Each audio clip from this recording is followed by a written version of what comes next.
Good morning, folks. Tommy of Creepy Puppets presents here again. In case you're wondering, yes, my joints feel much better this week. The weather has improved, and with time, things heal. So, before I get things started today, I want to introduce a friend of mine. Hi.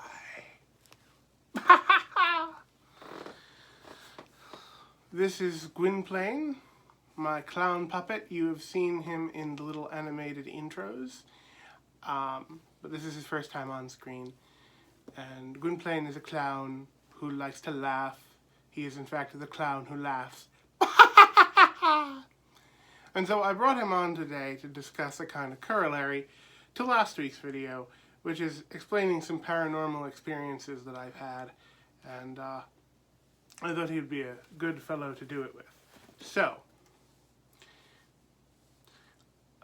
I talked about in my last video how I'd always had an interest in the paranormal and in esotericism, and how that helped me come out of atheism and back into a religious worldview. Well, after the events described in that video, I had some other very interesting experiences that I didn't have time to include in that video that I'd like to share here. So, if you remember the story, burned out with a mixture of stress and depression after leaving law school after a semester. It's a couple years more before I go back into academia, back into grad school. So I'm, at this point, now become much more interested in religion, but I need to find a job. So I end up finding a job as an elementary school library aide. It was all I was really qualified to do. Now, I loved this job, at least at first. I had a wonderful boss who was also really interested in weird stuff. And she told me, and I was alone by myself for a long stretch of time one day, and things felt off. And she told me that, oh yeah, we see ghosts all the time here. So I quickly discovered I had been developing that mediumship ability at this point, and I did automatic writing to connect with the spirits. And I determined that there were two spirits that everyone had seen in the building. One was a little girl. Now, she didn't die there. I don't know where she was from, but she decided to stay in the children's library. And her name starts with an S. I could never quite discern if it was meant to be Sadie or Sally. I know that's, you look at, say, TV psychics who go, something with an L, and it sounds like they're trying to guess. But it's that things don't always come through very clearly.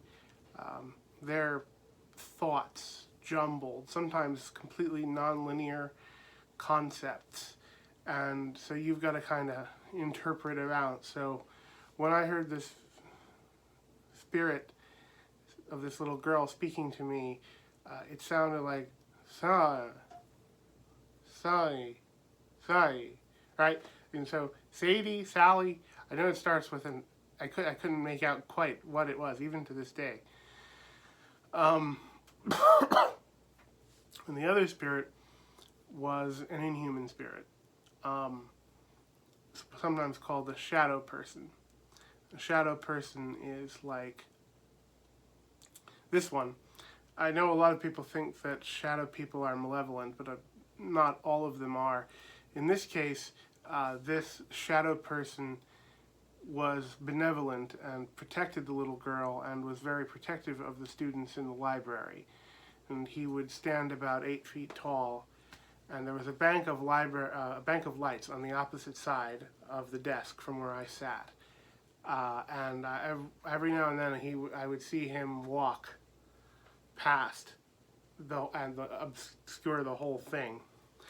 Now this school had been built on a swamp that, according to Lenape folklore, was cursed. And I think that explains why he was there. There were other people who saw other stuff. My boss one time saw an old woman spirit. However, I couldn't find any evidence of that, and I think that was either excuse me, that was either just some random old lady that she didn't recognize, or a spirit she brought with her from home. My relationship with these spirits was quite cordial, and things got a lot happier to work with. The little girl liked to read books, so she would send me messages of a certain book, go put it on the shelf. And then things would be quiet for a while. And before we started doing this, the chandelier would just randomly start swinging violently.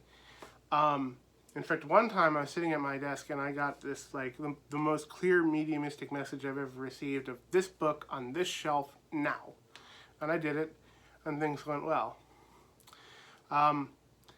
Well, we ended up, at one point, going down to our high school in this school district.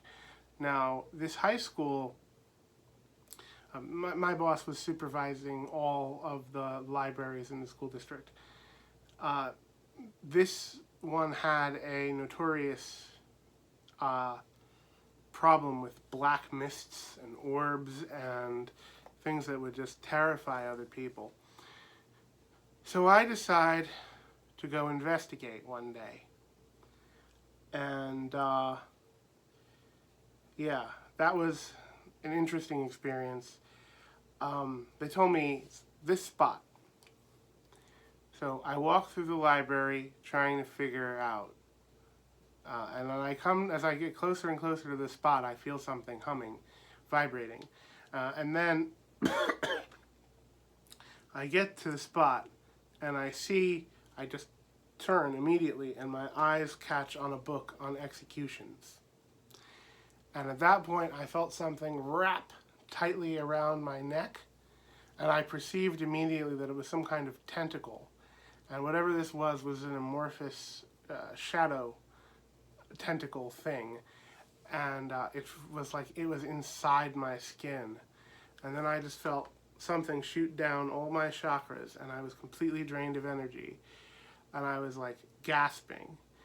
And I got severely sick within a few hours of that instance, and I was sick for 48 hours, swollen lymph nodes where it had grabbed me.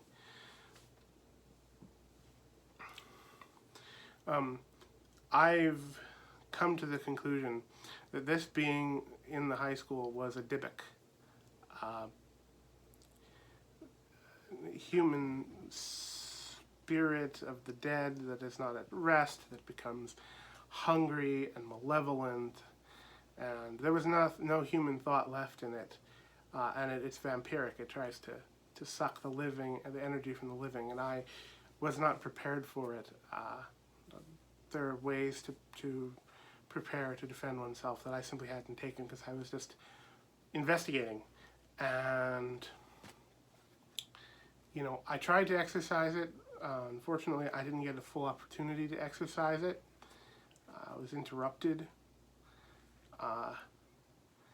And so I could tell that I injured it somehow, but I wasn't able to cast out this malevolent spirit. So it's still there. It's still there. And I've moved on to different sets of paranormal experiences. But these are the most intense, the most directly I've dealt with hauntings, and not channelings.